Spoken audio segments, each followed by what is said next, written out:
प्यारे दर्शकों नमस्कार। आइए नजर डालते हैं हमारे प्यारे राज्य हरियाणा की तमाम बड़ी खबरों पर। वीडियो शुरू करने से पहले कमेंट बॉक्स में जय हिंद लिखकर हमें सपोर्ट करें। तो चलिए शुरू करते हैं। हरियाणा में 1 जुलाई से बिना पोल्यूशन सर्टिफिकेट के नहीं मिलेगा पेट्रोल डीजल, जानिए क्या है बड़ी वजह। हरियाणा सरकार द्वारा वायु प्रदूषण पर नियंत्रण और वाहनों से होने वाले प्रदूषण को कम करने के उद्देश्य से 1 जुलाई से नया नियम लागू किया जा रहा है। इसके तहत नूंह जिले सहित प्रदेश के सभी पेट्रोल पंपों पर वाहन चालकों को पेट्रोल या डीजल भरवाने से पहले अपनी गाड़ी का वैध पोल्यूशन अंडर कंट्रोल सर्टिफिकेट दिखाना होगा। यदि वाहन चालक के पास पोल्यूशन सर्टिफिकेट नहीं होगा तो उसे ईंधन नहीं दिया जाएगा। नए नियम को लेकर नूंह जिले के लोगों की मिलीजुली लेकिन सकारात्मक प्रतिक्रिया सामने आई है। लोगों का कहना है कि सरकार का यह फैसला प्रदूषण को कम करने की दिशा में एक अच्छा कदम है। बढ़ती गर्मी से हाहाकार, हरियाणा में 45 डिग्री पारा, 1 जुलाई से तेज बारिश के साथ आंधी की संभावना। हरियाणा में अगले कुछ दिनों के दौरान मौसम में बड़ा बदलाव देखने को मिल सकता है। भारत मौसम विज्ञान विभाग के अनुसार प्रदेश में 1 जुलाई से प्रदेश के कई हिस्सों में क्षेत्रों में बारिश होने की संभावना है। इसके साथ ही 40 से 50 किलोमीटर प्रति घंटे की रफ्तार से तेज हवाएं चलने और आकाशीय बिजली गिरने की आशंका भी जताई गई है। मौसम विभाग ने 2 और 3 जुलाई को प्रदेश के कुछ हिस्सों में भारी बारिश की संभावना व्यक्त की है, जिससे लोगों को भीषण गर्मी से राहत मिल सकती है। जल भराव पर रियल टाइम निगरानी के लिए एमसीजी की स्मार्ट पहल। मानसून के दौरान जल भराव की समस्या से प्रभावी ढंग से निपटने के लिए नगर निगम गुरुग्राम ने अत्याधुनिक तकनीक का सहारा लिया है।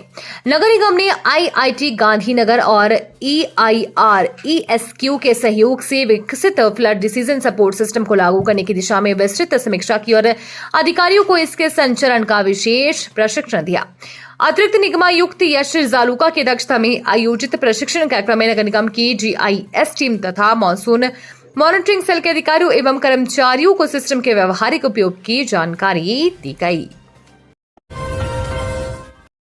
2047 तक विकसित राष्ट्र बनाने के लिए प्रत्येक बच्चे तक गुणवत्तापूर्ण शिक्षा पहुंचानी होगी, कुलभूषण शर्मा।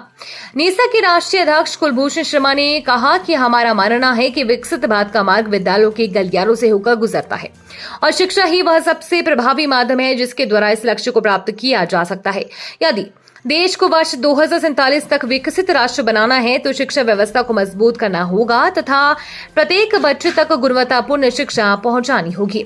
नीसा और उसके सभी सहयोगी इस राष्ट्रीय दायित्व के निर्वहन के लिए पूरी तरह तैयार है। ये केवल हमारा कर्तव्य ही नहीं बल्कि राष्ट्र निर्माण में हमारी महत्वपूर्ण जिम्मेदारी भी है।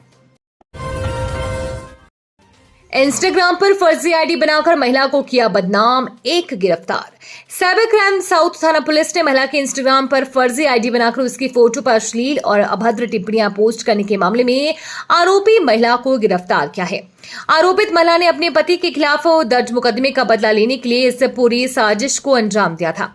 दरअसल साइबर क्राइम साउथ थाना में एक महिला ने शिकायत दर्ज कराई थी कि किसी ने उसके नाम से इंस्टाग्राम की फर्जी आईडी बनाई है। आरोपी ने उस आईडी पर उसकी तस्वीरें अपलोड कर अश्लील और अभद्र टिप्पणियां पोस्ट की, जिससे उसकी सामाजिक छवि को नुकसान पहुंचाने की कोशिश की गई। करोड़ों रुपए के बैंक घोटाले की जांच से अफसरशाही में हलचल, कई वरिष्ठ अधिकारियों पर बढ़ा दबाव। हरियाणा के बहुचर्चित 657 करोड़ रुपए के बैंक फ्रॉड मामले में जांच जैसे जैसे आगे बढ़ रही है वैसे वैसे प्रशासनिक गलियारों में बेचैनी भी बढ़ती जा रही है। 2 IAS और 1 IFS अधिकारी की गिरफ्तारी के बाद अब कई अन्य वरिष्ठ अधिकारियों पर जांच की आंच पहुंच चुकी है। सरकारी धन के निजी बैंकों में निवेश खातों के संचालन और कथित वित्तीय अनियमितताओं की पड़ताल के बीच ये मामला अब केवल बैंकिंग प्रक्रिया तक सीमित नहीं रह गया है बल्कि इसके कई अन्य पहलुओं की भी गहन जांच की जा रही है। झज्जर में स्वास्थ्य विभाग में बड़ा घोटाला, ब्लड बैंक के खाते से 20 लाख की हेराफेरी, मचा हड़कंप। झज्जर स्वास्थ्य विभाग में करीब 20 लाख रुपए के गबन का मामला सामने आने से हड़कंप मच गया है।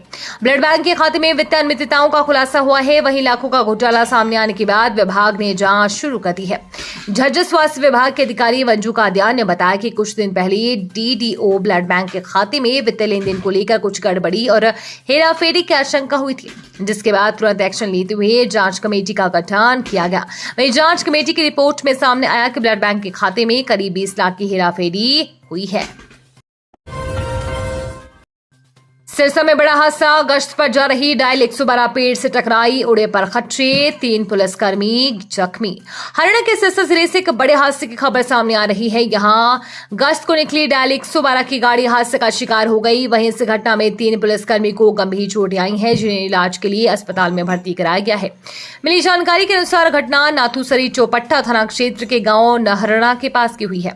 हादसे में एएसआई विजय कुमार और एसपीओ सुनील कुमार और ड्राइवर विजय कुमार घायल हो गए हैं। बताया जा रहा है कि देर रात को डायल 112 की गाड़ी गश्त पर ही निकली थी, लेकिन रास्ते में अचानक संतुलन बिगड़ने से पेड़ से टकरा गई। हरियाणा के बैंक घोटाले में कई बड़े अधिकारी शामिल, मामले की जांच हाईकोर्ट या सुप्रीम कोर्ट के जज से हो। भूपेंद्र हुड्डा। पूर्व मुख्यमंत्री व कांग्रेस प्रतिपक्ष नेता हरियाणा भूपेंद्र सिंह हुड्डा ने विभिन्न समसामयिक मुद्दों पर प्रदेश और केंद्र सरकार पर निशाना साधा। उन्होंने राम मंदिर से जुड़े मामले को आस्था से इसकी उच्च स्तरीय और निष्पक्ष जांच की मांग की है। रोहतक में कबीर जयंती के अवसर पर कांग्रेस भवन में आयोजित कार्यक्रम में पूर्व मुख्यमंत्री व कांग्रेस प्रतिपक्ष नेता हरियाणा भूपेंद्र सिंह हुड्डा पहुंचे थे।